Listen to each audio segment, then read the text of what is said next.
Hey there, I'm Scott Pinfield, and welcome to Victorian Opera's web series Artists in Isolation. Our guest on this episode is beloved Colombian Australian tenor Carlos Bárcenas. Carlos, thank you so much for joining us. Oh, my pleasure. Thank you for having me. For those lucky enough to spend time in your company will recognise the wonderful heart that you have as a person. Could you tell us a little bit about your upbringing in Colombia and the values that you were raised with? Yeah, well, I consider myself a really lucky Colombian. I grew up in a really, really healthy family. We were not rich, but we were like we had a really good life. My dad is a doctor. Obviously, when he had us, with my mom and he got pregnant, he was still like a junior doctor, and he wasn't making too much money, but enough to have like a nice, simple life. But by the time he got more into medicine and got older, he got more settled, and then our lives were like pretty good. So we were raised in a really happy environment. I had until maybe the age of 30, I had my four grandparents. They were a big part of my life, especially from the side of my mom. They were really present a lot. We grew up with a lot of cousins. So we were 9, similar age. Colombia is a beautiful country. Has beautiful nature, has beautiful people. Obviously, we have a lot of issues that I guess a lot of people know about them. But that didn't stop to discover being a complicated country in many ways. It shows how many beautiful people are around with beautiful souls and really nice, good people. In the area that you grew up in, was that quite lush and quite green? Yes. So my hometown is called Cali. So we live in a city is based between the mountains and the valley of the river. And so we have the river, we have the heat of the area is around 29 degrees, 30 degrees a year around, with Perfect. Wet seasons and dry season. But also we have the mountains. For example, the farm of my granddad that we spent a lot of time when I was a child. It's just half an hour drive up the mountain, and it's cool. Like it gets to like 19 during the day and lows 10s, 8s in the evening. So it's a really beautiful area to grow flowers and have like cows to milk, and you can see the valley from up there, and you get the mist in the evenings coming down the mountain from the higher part of the mountain. What type of farm did he have? It was a recreational farm in a way, but he did produce some. He did have cows for a while and a horse, and he had a big veggie patch. I would call it. No, it's not a patch. It was more like a big thing where you have sugar cane and carrots and yes. lettuces and a lot of herbs, cilantro, coriander.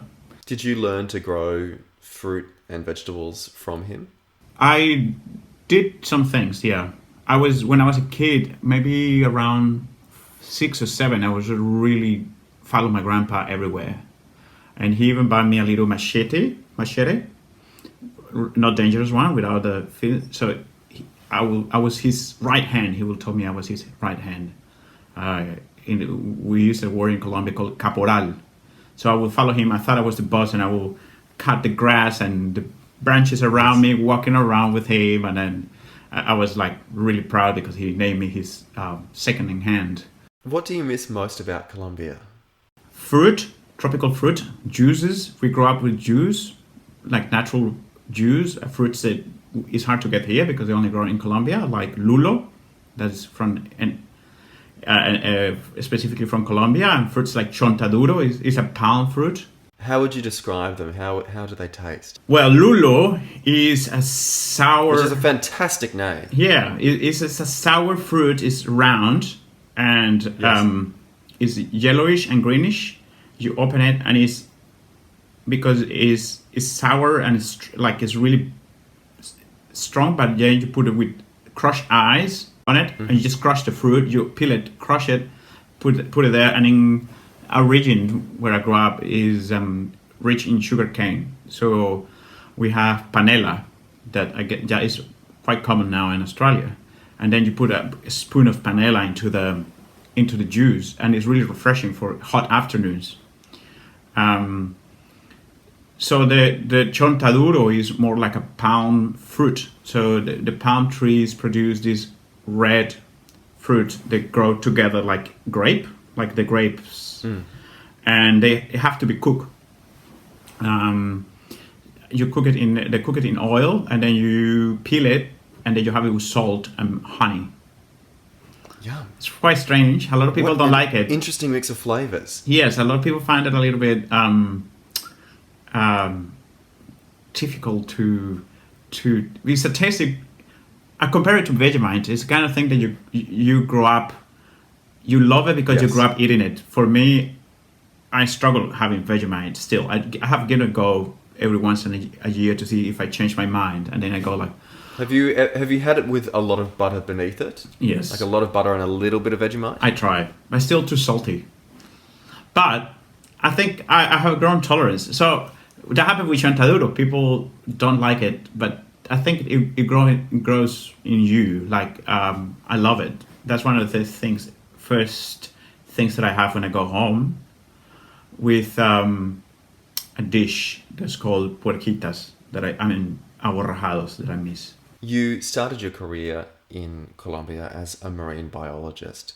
I was wondering, as you're an opera singer now, are there any parts of that profession that you miss? I think I identified that what I love of that, it was more the time I spent in the ocean. Yes. So the projects that when you build a project, then you go for a month out to take samples or a week. And that, for me, was the highlight. Like diving, sharing with people at night after you have a long working day. Not really like camping. There's not much light, so it's really like simple cooking. Enjoying the quietness of the forest and the ocean, and so that's what I missed. That sounds incredibly idyllic. I would love to do that. Yes. The problem is that after you do work of like, let's say a week in the like collecting data and stuff like that, it's like a year in the lab. And then writing scientific articles are really dry. You have to love the subject so you get really into it because you're just doing really dry science. Both Victorian Opera and your dear friend soprano Jessica Pratt have been great influences in your life. Could you talk about how they've helped guide your development? Well, I've been in Australia the 3rd of June of 2007. I arrived to Australia, so 13 years since I got here. And Victorian Opera has almost been there since 2008 or 9. I auditioned for Richard Gill like in 2008, and I got my first gig in a chorus gala I remember it was Puccini, From the Sacred to the, what was the name? From the Sacred to the Profane. And it was his mass, and then parts of the opera second act. And so I was in the chorus. Since then, I've been involved in a small to a big degree with the Victorian Opera. But definitely, once I did my Bachelor of Performing Arts in Music with the Victorian College of the Arts, I jumped into the Masters and I got accepted, the Masters with Melbourne University and Victorian Opera. So that was my first big connection with the company because it was full-time for 2 years. So those 2 years with Victorian Opera as a master's student gave me my first opportunity to actually learn to be on stage. And it basically crafts me in a lot of things like acting and singing and languages and being a more round performer. And then they take a gamble with me to do some of the big shows of bel canto that I never thought I was going to be doing. And I have to say that has a lot to do with Jessica Pratt and Richard Mills.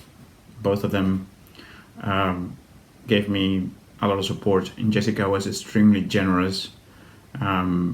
She supported me so much with when we did Lucia. I did Edgardo. She coached me, she taught me, she took me into her house in Florence. In Como at the time. She was living in Como and in Florence. No, she was in Florence, yeah. And we made this beautiful friendship, and I was really honored to sing beside her. Such an amazing artist and performer. Looking back to... And you have many times now. Yes, and looking back to Lucia was really... feels like it was 10,000 years ago, but it was such a beautiful experience. And I think it's one of my more... one of the performances I remember the most. Even though the other ones I love, but it's kind of the first one that you do on like a principal soloist in a big role. Also, the fact that Victorian Opera, I'm here as a citizenship of Australia, is due to Victorian Opera. They supported me, and I got my residency, and now I'm a citizen. So how can I not be grateful? Carlos, I was curious to know, what role is music playing in your life during this time? And at the beginning, when we started the lockdown, I found a little bit unmotivated to sing opera. But then I really missed it, and so I started getting back to it bit by bit. And I'm really conscious of the neighbors, so I try not to blast it too much or a lot. But I have found that again, so it's good. Carlos, as our final question, what's the first thing that you would like to do after this time passes? The first thing it comes in, I'm not going to question it. I'm just going to say whatever jumps into my mind. Really, you ask a massage.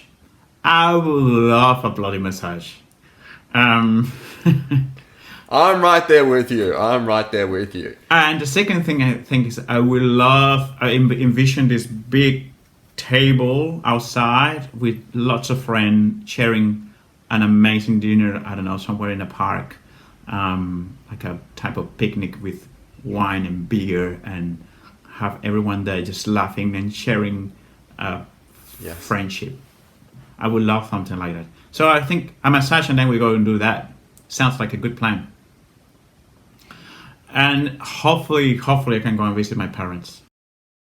I wanted to, as a final note, before you leave us today, is there anything that you would like to say to your South American friends and family who might be watching this?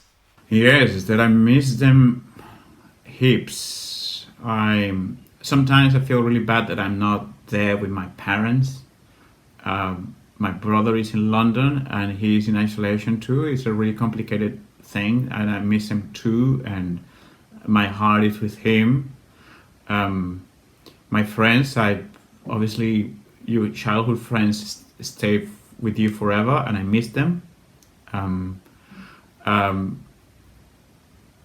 Hopefully one day, and I'm a positive guy, but unfortunately this is the kind of thing I see quite far, because I know going home will be a risk for my parents if we don't have a vaccine, or what it would mean to go and quarantine for 14 days and then who knows. But I love all my friends, and